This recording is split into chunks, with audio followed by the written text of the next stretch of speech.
again. This is Rick Mercier, and we have another episode of Garner's Station Podcast. We're here today at Full Bloom Cafe on Main Street.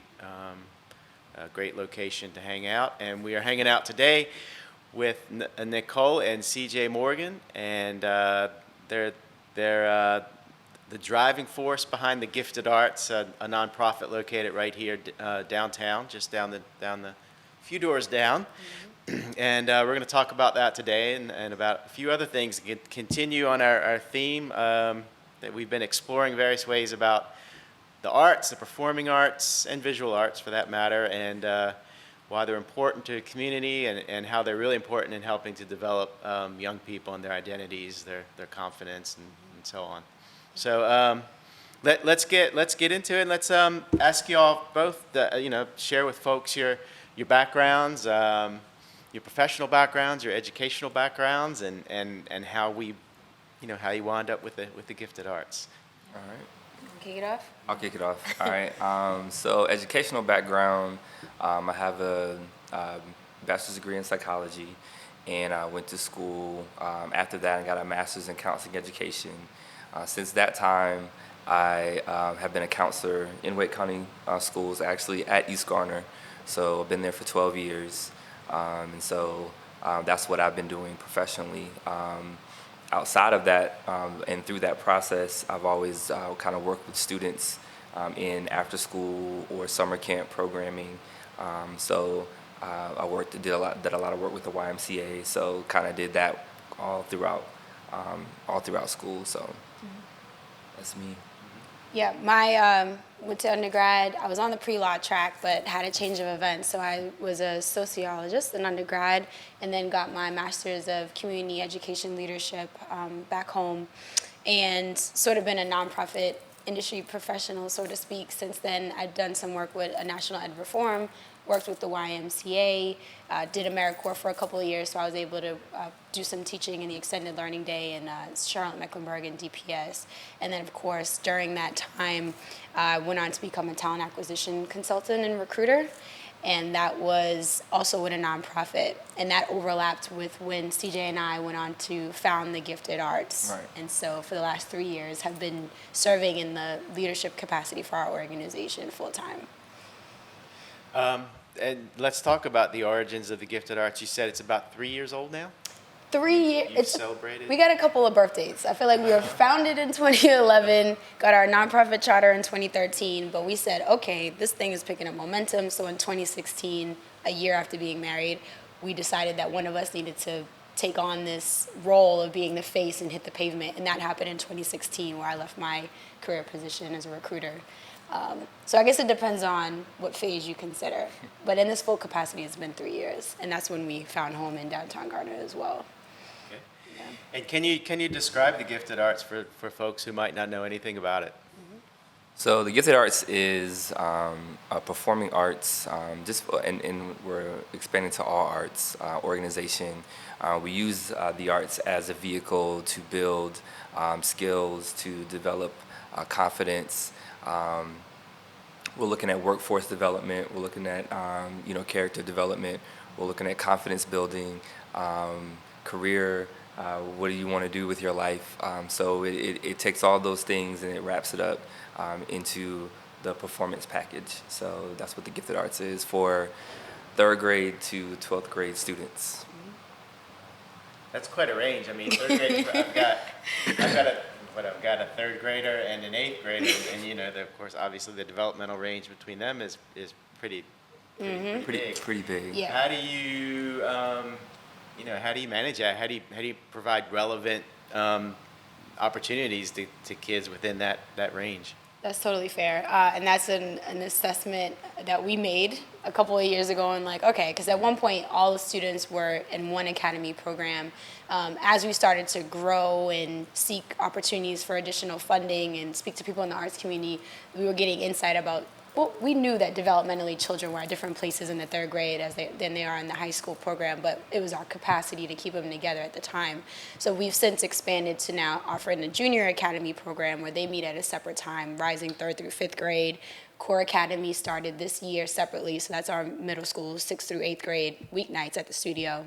And then high school is our senior academy meet Saturdays as well later on in the afternoon. So that's how we have the opportunity to offer a similar experience, but at an age-appropriate level. Right.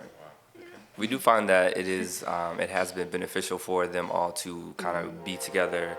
There's a lot of mentorship that kind of happens, but for the most part, that's separate. We are able to develop them at their level. We're waiting for Amtrak. Good old ambient background. We are truly here in downtown Garner. I was actually going to take my braces off. I'm aware they might be making a little bit of noise. Oh. Just kidding. That's why at some point I was holding my wrist. And you're so you're a counselor at the middle school level. Yes. So have you always worked with middle school kids, or have you, like professionally in the school system, have you worked with different age In the school system, I've always worked with middle school. I came in 6th grade, and then after that first year, I was 8th grade counselor after that. So, but outside of that, I've worked with all ages from kindergarten all the way up to high school. It must be extremely hard to work with middle school students. That was coming. And tip my cap to you. Middle school is a difficult age. So you have to come with the mentality of, all right, at one point I'm going to deal with the mindset of a child, and then maybe 2 minutes later you'll deal with someone that's moving into that I want to teenage or headed to high school. So you have to navigate that all the time. So yeah, it's a little. And in the same person, I have a 13-year-old. You see, That's what. one moment it's like there's still the little girl. The next moment it's like, who's this? Who are you? Teenager? Right. Who's this 25-year-old? Right, exactly.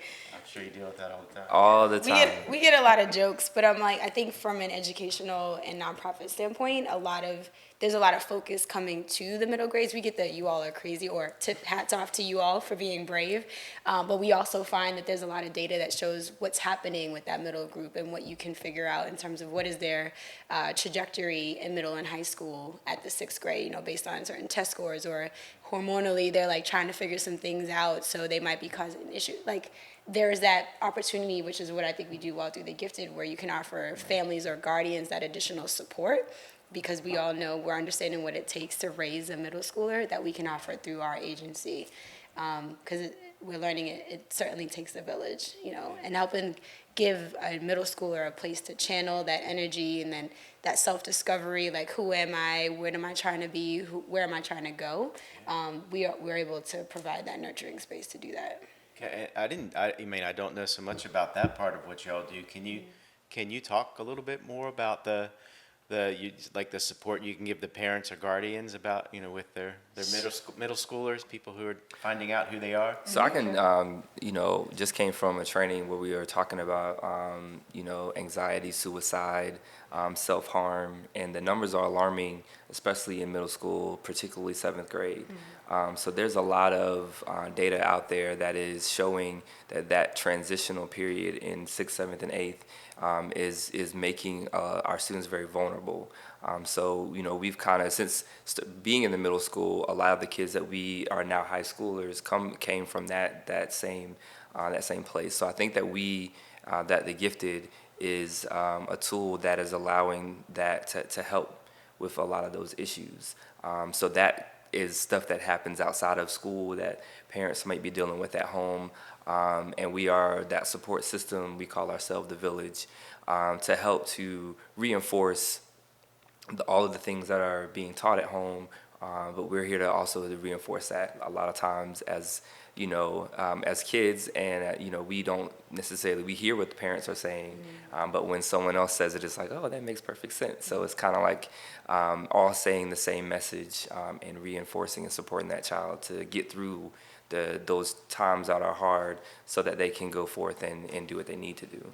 And when you're doing it in an environment where the child is comfortable with their favorite songs playing in the background, or their friends are a few feet away, it kind of makes it even more accessible and not that stern parent teachable moment, but it's happening in a fun and nurturing environment where they think they can receive it better. And I mean, you're doing it in a performing arts environment, so things that might lead to opioid addiction or suicide, right. We have, where young people might feel isolated, you're putting them in an arts environment where it takes a collective effort to put on a production, or if you're doing a group dance, teaching them how to work together, or where, in our case, we have small group sizes, so they're able to build relationships and not feel like they're alone. A lot of kids are coming to our program from many different situations, whether they're being bullied at school, and it's like, we're like, you're going to respect your peers, and this is how we expect you all to engage with one another, and here's how this then translates back into your relationships at home, in the school, and in life, but why it's also helpful and how it can create a beautiful masterpiece on stage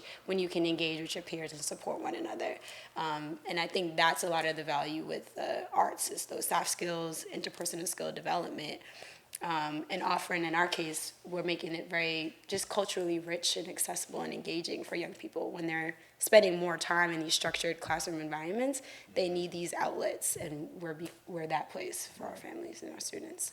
Do you want to talk? What are the culturally rich environments and opportunities that are available? Like what do y'all do? What do we do with the arts? So we take a look at non-traditional arts. I think that in various schools, where they're deemed as fine arts, they're taken care of. They have the opportunity to go to a dance studio and learn traditional types of dance. They're able to be in music class and do those things. So what we want to do is, we want to grab those kids that may not understand that level. They might want the entry level of. So it's like we'll teach hip hop, and then from that we'll bring in various different ballerinas, or people that have gone on to do a lot of different styles of dance, and we expose them to that. So, but we have dance, we have fashion, we have music, drama, and am I missing anything? Step. Yeah. And so these are things that you might not see, or you might not understand in other arenas that we are able to bring, and through that expose our kids to all the other types of arts. Mm-hmm. Do you find that that's a good sort of entryway? It's a good way to sort of meet a lot of these kids where they are, and then to bring them along, maybe expose them to other things, or teach them what the connections are between different types of expression?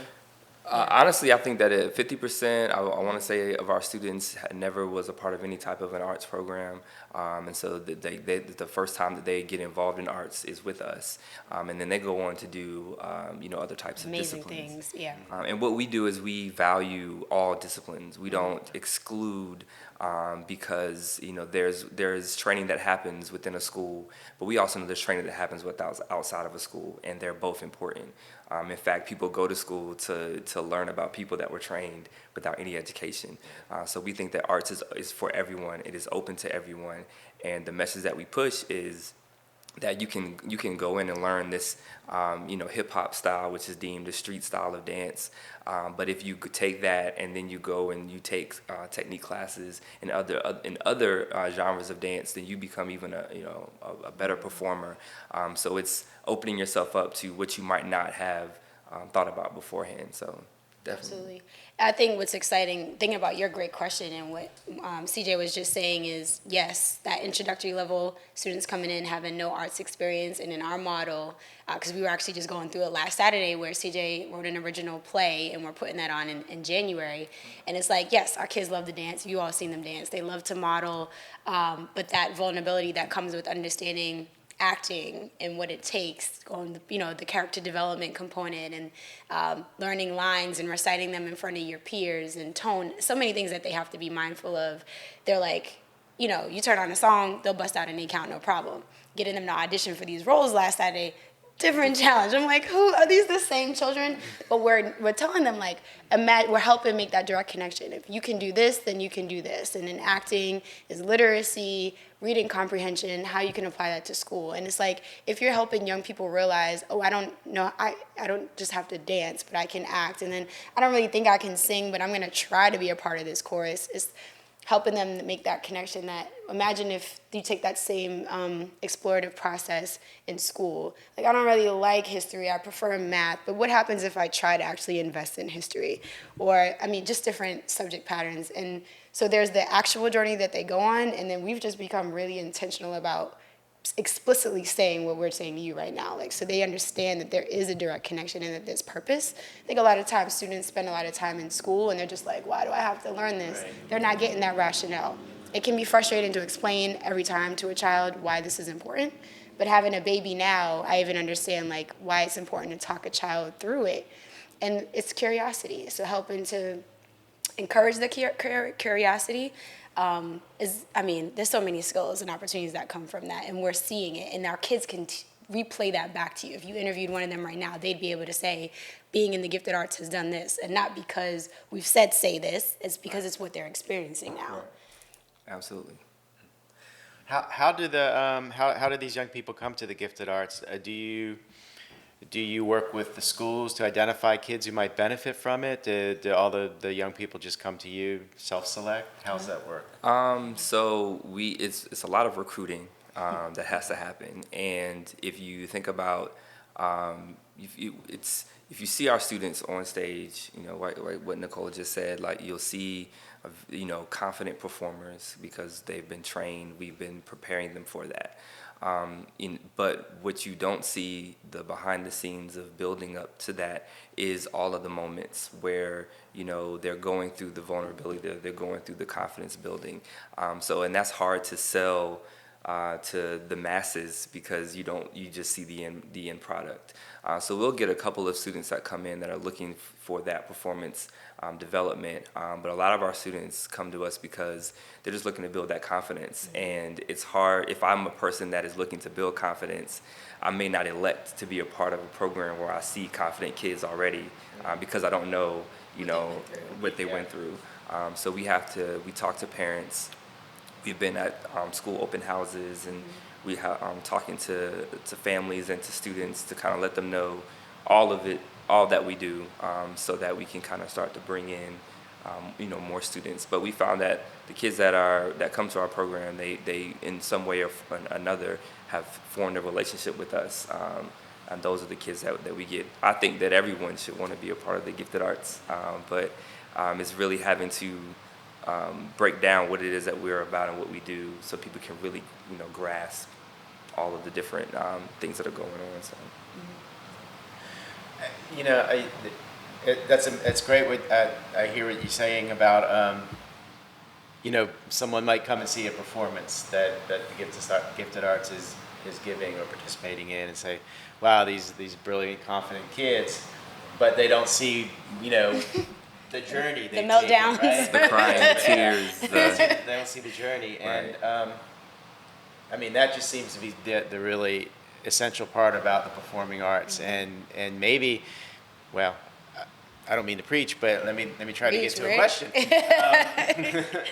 So, do you feel like we as a society maybe undervalue that aspect of the performing arts? Is we love to see people sing and do drama and dance and do these other things, but the important thing is, even if you're not going to go on to do these things professionally, the way, that journey it can take you on as a young person, or even an adult if you choose to start doing some of this stuff. Right. Absolutely. I think that was a question. Yeah, no, I heard the question in there. Yes. Yes, absolutely. I think they're wildly undervalued, especially those that are deemed non-traditional or, that fit into that mold of the fine art, which is something that we are constantly working to navigate. But that's why the frustration boils when, I understand budgets are budgets, but when schools have to cut programs, it's the art programs that typically go, which are the ones, where attendance is up with those programs. That's where kids are going. That's what might be what brings them to school excited and motivated. And so when those are eliminated, that's also a need when we founded 8 years ago now, we were coming in like, okay, we don't want to replace anything that the school is doing if you do have arts program, but we want to help supplement, or if you don't have access because of funding right now, how can we enhance or bring these opportunities and make them available? For example, with East Garner, they are a magnet school. They have a performing arts component, but again, we're offering a different outlet. And we're focusing a lot on social emotional learning and development. But being able to offer those artistic alternatives to reach all students is really important. The soft skills, the vulnerability, all the things. I was a recruiter, so I know I have a good sense of like what businesses are looking for when they're looking to hire young folks, and then the ones that are coming up now. I mean, anything from being able to communicate, being able to work on a team. These are all things that are nurtured in the arts and are taken for granted and are not as strong in the generations coming up because of things like tech and media, more so specifically. You kind of just hang out and do your own thing by yourself in isolation. Exactly. And, Exactly. Yeah. So I think it would behoove us as a society to make sure that there's an investment increase in the arts and at all levels. I think it's difficult for us because we don't, though we have students that are going on and doing some really phenomenal things in the arts, we're not saying that you come to us and you're going to go and do these things, because the important part for us is to build that child, to help them to connect to who they are and where they want to go, wherever that may lead them.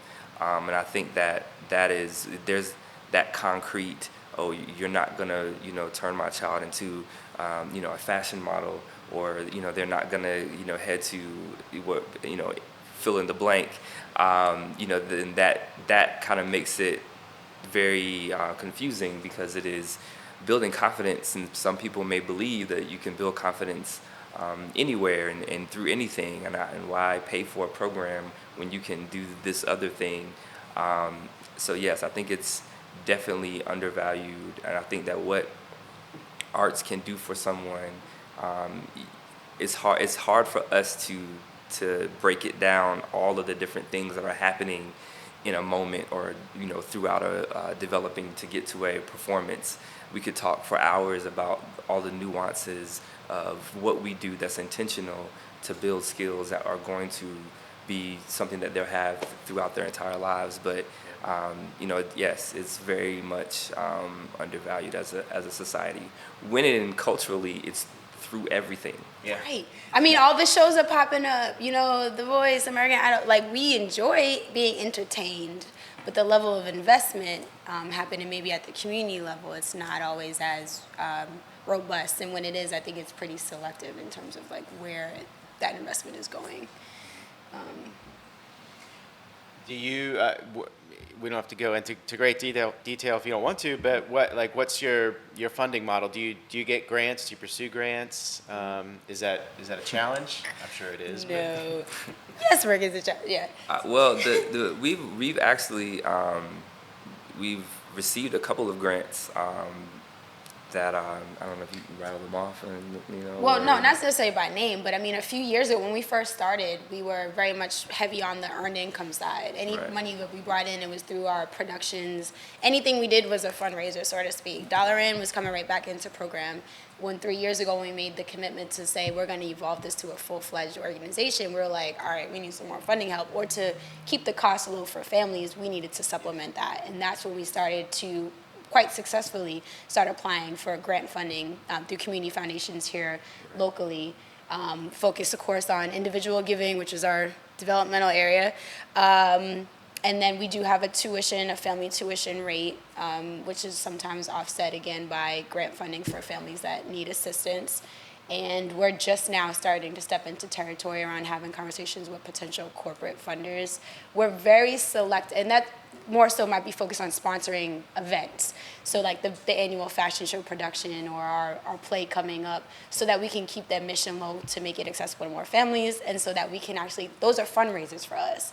Right. So we're almost breaking even, so it's exciting for the community, but it doesn't meet the financial goal that's tied to that production. So we're looking for more help, and that's an entirely there's a larger conversation, I think, to be had about that as being leaders of color of a nonprofit arts agency, around equity and distribution of resources and funding. But we are doing our best to try to keep a balanced ratio around generating funds for that. But as you can assume, it is challenging. Is that something you want to talk about the equity side of it? Oh, you going there, Rick? Oh man. It is. I mean, it's not. Yes, it's difficult. When you know that there is a difference between minority leaders and leaders that are not minorities. There's definitely, we are few and far between, and we are understanding how difficult it is, because we're having to build everything. We're having to, find, let's say Garner, for example. We are not necessarily from Garner, and because Garner is, very prideful about who they are, you have to build this level of trust within Garner for Garner to be like, oh, we will embrace you and support you. And Garner has embraced us, but there's still there is an extra level of support that we could get, that we're still working, to get in certain areas. So I think that there are things that happen that we don't know are happening, or that we don't it's not necessarily I don't want to fund you, or it is I'm going to fund this other entity instead, or I'm going to fund someone I know, or that I've already connected with. I think that breaking all of these different barriers, and then on top of that, trying to sell that we're building confident kids. It's like, what is that? It seems a little abstract. It's not as tangible as like housing or poverty, or we talk about water, like clothing, right. Things that people, it's more accessible, and it's like, okay, I can put $1 to that. But yeah, the idea of building a confident child, it's like, why is that important? You and we understand how that translates into building strong, confident young leaders, possibly the next entrepreneurs or the innovative researchers of the future. That doesn't come from just anywhere. And a lot of the students and communities that we're working with, it's even more difficult because of just battles around underserved communities, low-performing schools that they're associated with. So no reason of no fault of their own. So it's a lot of work. There's a disproportionate representation of leaders of color running nonprofits, and then subsequently the funding resources that are made available to those agencies, and that's a larger conversation happening in the Triangle. And there are funders who are being intentional. I just came from a meeting who are trying to at least start the conversation, but it's a mindset shift, and it gets really political, even though there's supposed to be that separation. It's a larger systemic issue. So what we try to focus on, again, is the mission, the impact that we're having with the young people, how we're transforming lives and communities. And that is starting, it is resonating. But we're also realizing recently that our role is going to shift in terms of advocacy. We're direct service people. We're in the work. We're creating the programs and we're running them. But we're realizing in order to make greater change is being an advocate for arts programs, and also being an advocate and speaking more loud about the disparities and obstacles that we're facing as leaders of color running an organization serving majority students of color. That's our everyday challenge on top of what we're trying to do with middle school students. Right. Yeah. We are fighting all battles angles at the same time. Have there been mentors that you've looked to help you with this? Any models or mentors or? Absolutely. I think that's how we have been able to survive, and then me as a leader have been able to sustain what is my true just day-to-day challenges and yet opportunities. Is I've identified fellow mentors who are running nonprofits, both leaders of color and non. I went to a series of meetings last week in Durham where it's even more prevalent, just trying to have the conversation of like, what is your success story? What are some of your best practices? I feel like we're students and learners by nature. We're being educators. And what I love about us is that we've never been afraid to do the work. It's not for lack of work ethic at all. It's just finding the inroads and making the connection. So yes, doing the research, looking at national frameworks. We've looked at Castle Institute, which they're doing a lot of work on social emotional learning. But now even the conversation of looking at social justice models and prospective funders, because we're starting to do advocacy work.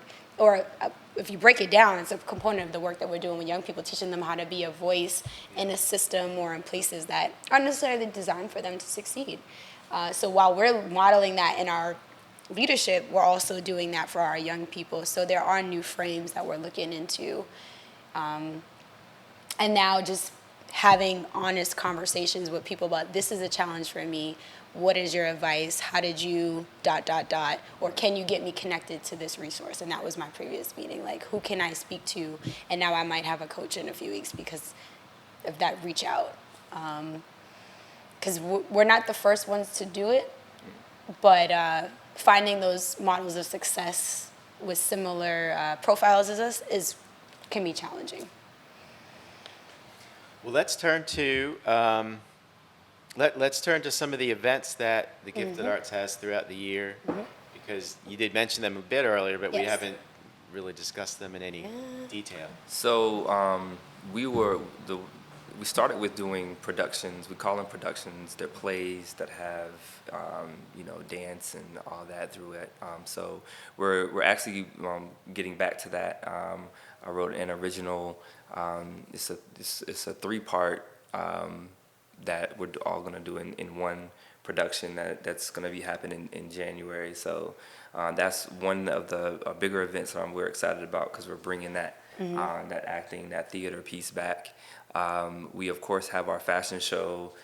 That's our culminating event at the end of the year, that the kids are working all the way from once they get into the season to the end of the year to be a part of.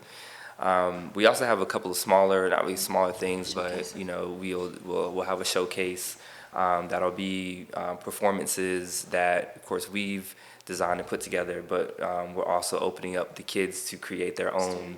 So they'll be able to showcase things that they've put together and taught themselves, or taught, maybe the seniors teach the younger group. So that's another event that we'll have. So those are the bigger events that we have throughout the year. Yep, those are in-house. And then, of course, that's in addition to the events that we commit to with the town. So we intend to participate again in, like, the annual showcase of talent at the Garner Performing Arts Center, which is always a fun one for us.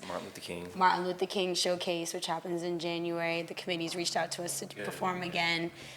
So, yeah, we stay booked, right? And I understand one of you may be joining us for the Christmas parade as a co-host. Oh, I might have been wrangled back to do that. No, it was an exciting time. It was fun. I took a year off with the baby, but I appreciate the invite. I'm looking forward to it. Growing and learning in a lot of areas, but I'm finding that it's actually quite fun. Yeah. And we've also mentioned, I think, in passing, the after-school program at East Garner Magnet Middle. But do you want to talk in a little more detail about that? So we've connected with the principal at East Garner. That's a school outside that I'm working at. And the premise is that when you have a school with students that a middle school this already got its things that are going on. But you also have a school that needs to get a bump in performance when it comes to academics. Teachers are there to teach, but it's hard for a teacher to teach when you have to go through other things that have to happen first. So what we are looking to do at East Garner is to bring in that social emotional learning, to be able to build them, to be able to get to that confidence, hold them accountable, so that when they go in the classroom, they're ready, supported for the teacher to then to teach. So we have been given, the principal has told us, Jimmy Spasado said, we can have as many kids as we want. Our goal is 150 students. Right now we're about at 87 students that we're bringing in Monday through Thursday, and they're getting to learn music production, dance and step, fashion, where they're creating and styling, sewing, and theater, all the aspects of that. So it is kids that that love it and enjoy it, and they're being we're bringing them in to give them that performance, that art element, as well as academically. We're looking at their grades. We're making sure that they're on target with being proficient and just excelling at their highest level throughout the year. How do you manage with 80 some students and maybe more? Takes in a the future? village, right? Remember that comment? We have been fortunate through this partnership, which we hope is the model for all of our partnerships coming up, is for the principal to have allocated funding that allows for first shift teachers, so teachers that our kids get to see during the school day, to stay for a few more hours and support in these artistic development and academic coaching areas. Because CJ and I and Tish were only the three of us, so I think the team in full is maybe close to a dozen. And so we're able to get that smaller ratio, which is exciting. And then we're pros. We've been working with students for a long time. We get them in the classroom. We're doing some culture, doing some call and responses. And once you start to build those relationships and break down barriers with students, managing 150 kids is not as scary as one would think. Especially if Rick's like, what? Particularly when you're making that connection, you have a fun, relevant, and engaging space. This is the space where I think, and this was a part of my pitch, I think at day one on the teachers training, like a lot of teachers are coming into the workforce because they're passionate about educating young people. Right. They love learning, and they want the young people to be excited. But I also feel like at a base level, they want students to be their best selves, and they care, and I believe, about each child, and they don't have the opportunity to take the time to say what's going on at home. Are you eating? Were you able to do your homework? Okay, you weren't able to do, there's just so many other elements that our young people are bringing to, people say baggage, bringing with them to the classroom that eliminate their ability to be able to focus and learn. And this is allowing the teachers a space to be able to engage more one-on-one and get to know the child so that when they come back the next day or a few weeks from now, they've deepened that connection and they have a different understanding. So they might differentiate their teaching, or they might not give the child a pass, but they might be a bit more lenient than to send them to ISS, because that's not the way to go either.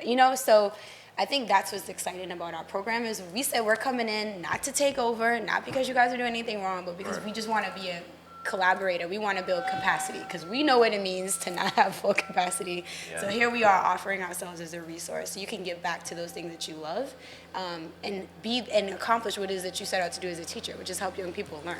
Right. I was one story, one year, for 8th grade, I asked probably 75% of the students that came in the door, I just said, hey, tell me something positive about yourself. And it was a struggle for about 90% of the students to just say one positive thing about themselves. And this is all the students, all demographics, it was common with all of them. And I think that's definitely gives you a snapshot of just middle school in general across the nation, and then you add to it the different places or different other types of things you add to that, and what we're able to do is now build you. I was able to do this, and so that's a positive thing about myself, being able to really have them to focus on themselves and their growth and their development and what makes them special and what their passion and purpose is. So now you take that and you give that to a student, and then they can now sit in a room and take risk, because education, being able to excel is about being able to accept failure and take risk. And if I'm not able to do that, then I can't move from where I am. Mm-hmm.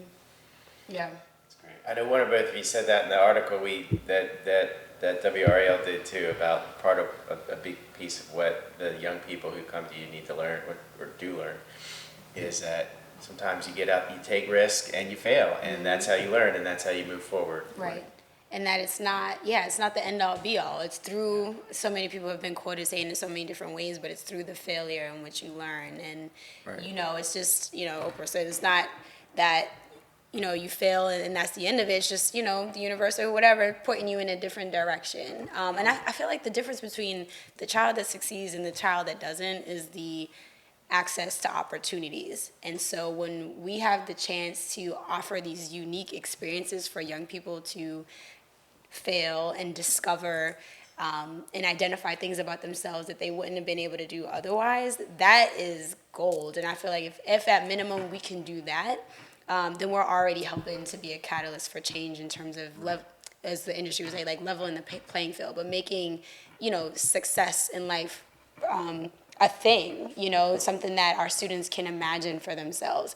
But you have to make those spaces and opportunities available, or else it just, that growth doesn't happen. And then at that point, I don't ever blame the children, right? It's the systems, the institutions, the people that are responsible for them. And I feel like it's our job, and anyone can do it. Like, that's what we loved about you all coming to our studio back in the summer. It's just, I didn't know. Cedra loves videography every day. Oh, can we take out the cameras? Can we take out We wouldn't have known that she would have loved videography. We knew that she was a young person that we were just working on with building her confidence, who came to us, who blatantly said, I've only been in the country for a couple of years. My mom and I don't have any family locally. I need a space to build relationships, but also to grow.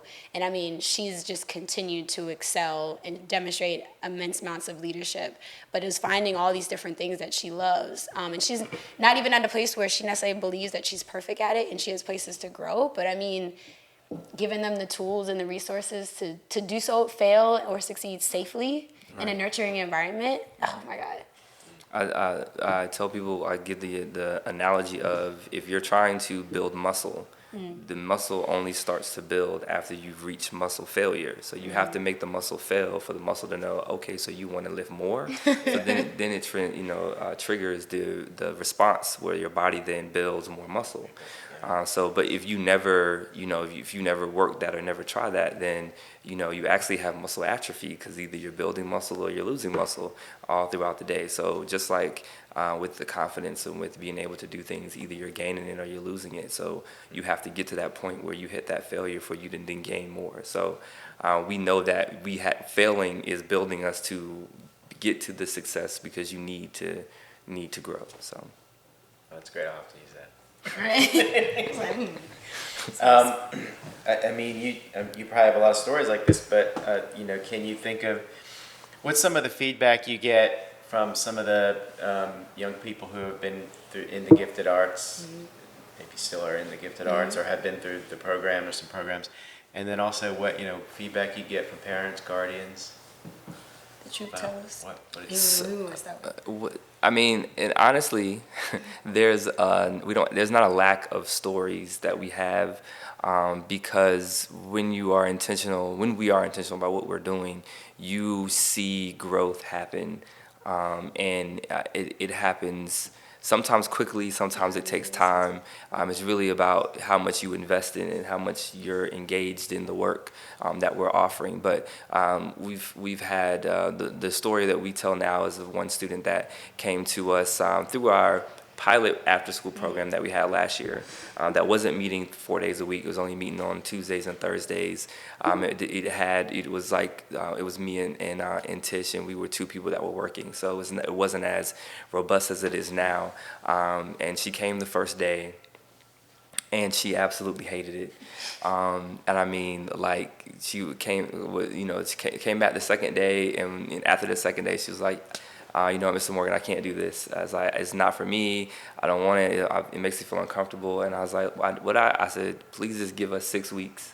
If you give us 6 weeks, and you still hate it after 6 weeks, then then you can quit. I won't give you any problems. And she's still with us now from last year, and she's grown so much.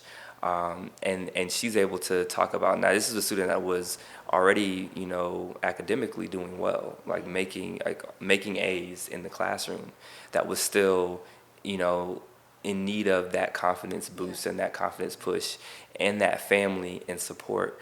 And so once she found it, she's still here, still doing academically well, but now you add to it the confidence to try new things and to go further, and to advocate for herself and for others. And that's, one story that I have. Yeah, a shift in her body language. I mean, this was someone who had extremely low self-esteem and was just like, talked about how she just thought she was the ugliest girl in the world, tall, thin, so it was like taller than her peers at her time. And it's just like, what? You're gorgeous. And not just from a physical, but like just a personality, her attitude and demeanor, just about life was spot on. Like when I met her, I was like, she's a superstar in the making. And now it's like you see her on the dance floor in the studio on a Saturday, and it's like hair, just mannerisms that demonstrate a growth in confidence, where you come in meek and shy, eyes on the floor, not really willing to engage, and now you're like, oh, we're gonna audition for something, put me up. Or is now auditioning for a lead character in a play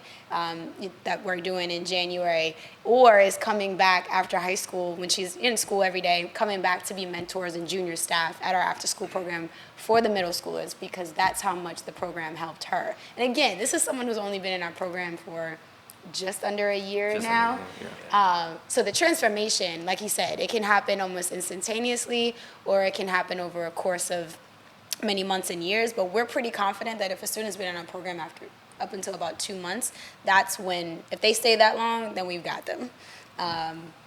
It's hard, not to brag, but it's just, that's the power of the culture I think that we've built. It's obviously what we live and breathe and what we believe in. And I believe students, you have children, they know when you're being honest and when, whether or not you care. And that's what they're looking for too. They're looking for people who truly care about them as a person. And that's one of our biggest goals, is making sure that they know they have a community of caring adults. In addition to all the other fun stuff that we offer. 2 more stories real quick. So one is we had one student who is a male student. He Tristan. So okay. he academically there was a struggle last year, but ended the year doing very well academically. He is a dancer, but never performed in front of a group of people, and we would have to drag. I mean, there were times where backstage, like, I don't want to do it, I don't want to do it, I don't want to do it.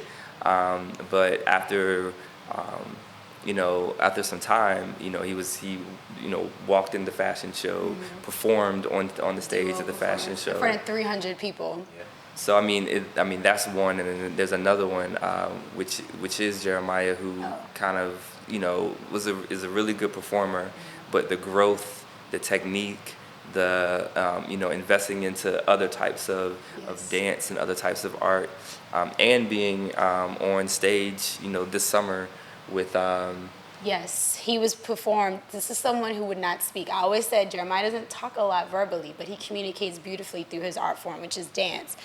Who then went on, after lots of nurturing and coaching, to then just so happens to have booked a gig with the North Carolina Theater Conservatory for the Bring It On musical that they just did this past summer, with a speaking role, mind you. First time ever in a formal theater, role. And again, Jeremiah, this might be his second year. Yeah. And now is coming from high school. And he had to learn how to cheer. This is the kid. He break dancer, pop lock, but he'll hop in the ballet technique class. He went through the chair camp that was required for the musical. I taught like a majorette style dance, and he was at the studio on Saturday learning it. Like, he just keeps an open mind, and he just has a beautiful spirit. And then is now also coming back mentoring the young people at East Garner, which is where he graduated from last year. And it's speaking and leading. Yeah. Sometimes it's still funny to hear him talk out loud, because that's how much time he spent with us without really communicating verbally. Right. So. And I think the parent, we hear a lot of times about the parents coming to us and talking about how their kids are growing. We have one parent who talks about how her child, because of the fashion show last year, her child is, I want to say, 3rd, 4th grade, who walks into school, has a fashion walk into school and into her classroom every day. And she has to, play the right song before her to get out the car. So, I mean, but yes, that's not, and if it's another time that, we have, that they're having to prepare for something, they're bringing that level of, of excellence with them, or I'm gonna, perform that level. So we hear that from the parents, as well as, the parents seeking us out, which means more to us when they need support. Yeah. So when their family is going through, they're letting us know this is what's going through, what we're going through, because they know that we're going to help them through whatever time that when they're in need. So. fills our soul when, you know, it might be like, oh, we're getting the call at 9 o'clock, like such and such is acting up at home or whatever, they're acting up in school, and it's like, I need you all on Saturday to talk to them about blah, blah, blah, and the kids knowing that they're going to get that extra dose of positive reinforcement or redirection, Right. I think really helps from, we talk about from a community and village standpoint, like how do you support the child holistically, which also branches out to the family, is really important. But the comments where you get like parents crying, even if it's at our weekly showcases at the studio during summer camp, who's like, is that my child? I'm thinking about Tanya when she saw Trinity modeling and had makeup and put a skirt on, but like got in front of an audience and was just, you know, just shy and quiet. And it's just like, oh my God, that's my child. Or the surveys, and you're just like, I didn't know my child could do that.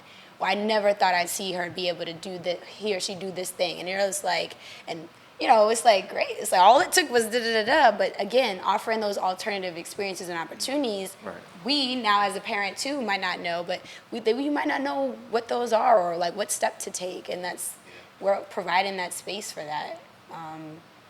Sometimes, honestly, Rick, this is not easy work. It's been a sacrifice for our family to invest and engage with the gifted and grow on so many levels, but it has been those familial testimonies and those parent phone calls or the hugs and the tears at the end of a show where they come up to you and say, sometimes they just say thank you.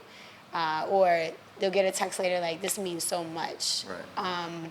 That keeps us going, because there were a couple of days where it's just like, how do we sustain as leaders, you know, it's just in our livelihood, and it's just like, okay, this must be, every time we were about to be like, all right, maybe we take a break, we get that call or that email or that text, it's like, all right, we're in this, at least for a little longer. It's bigger than us. We It is. realize. It is. Feel good or bad. We're glad you're in the community, and we hope you can stay in the community. And you're doing great work. You're creating leaders. You're just creating. We would love to stay in the beautiful young community. Thank you. That's a separate comment. And Right. yeah. But we're glad you could take time out today too to talk to us, because I know you got to run and do other things. Okay. This was our pleasure. Thank you But, for having us. Right. Well, hopefully this can help share your story, and hopefully we can find ways to partner with you all in the future. And we're proud and thankful for what you do. Absolutely. Thank you. Thank you. Thanks for being on the show. Thank you, Well, Rick. that wraps up this episode of Garner Station Podcast from the town of Garner. And you can look for this podcast on our YouTube channel, the town of Garner's YouTube channel. Also, if you prefer to listen to it, go to wherever you find your podcasts and listen and subscribe. Thanks. See you next time.